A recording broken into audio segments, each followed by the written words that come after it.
1000 করে ইউটিউব ওয়ালারা না দিতে পারবেন এটারা আমার এনো নাটক করতে আইবেন না, টাটকা কথা। আমার হেডো কি দ্বারা কে শরম কে লাভ নাই।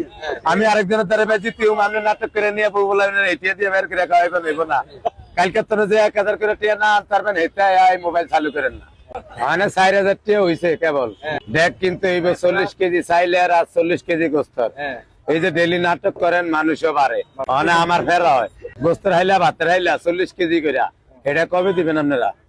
টিয়া 4000 আমার তো উঠছে, এটা দিয়ে তুমি আরো উঠে দিয়ে হাইলা দুইটার দামে 80000। আমার তো আমার হিয়েন নারী 80000 যে কে দিতে পারবো এটা আমি জানি। আমি যদি পেয়ে আনতার ঠিকই আনতার, আমি আনুন না তো। আমি আনুন কি লিখা? আমি কি দাওয়াত দিছি কাস্টমারের? ব্যবসা করছেন আপনারা আমার দিয়া, সব করছেন আপনারা। বউ গুলাবেন খাওয়াবেন আপনারা আমার দিয়ে ব্যবসা করে। আমার কোনো লাভ হয় না। আমার লাভ হয়েছে আমার সারে গো যা করে আমি ভিড়ি খাবে এক লাভ হয়েছে। আমার লাভ হইলো কিনটা আমি করতে লিয়ে জানি, আমার যেটা হাজিরাটা নেই। আমার এখনো ডেইলি 5 লাখ বেচলো, আমার লাভ হইব না। আমি হেডিনের আশা করি না। আমার যে লাভ হয় না কথা হিন্দে হইতে আছে, আমি বুঝি না আমার লাভ।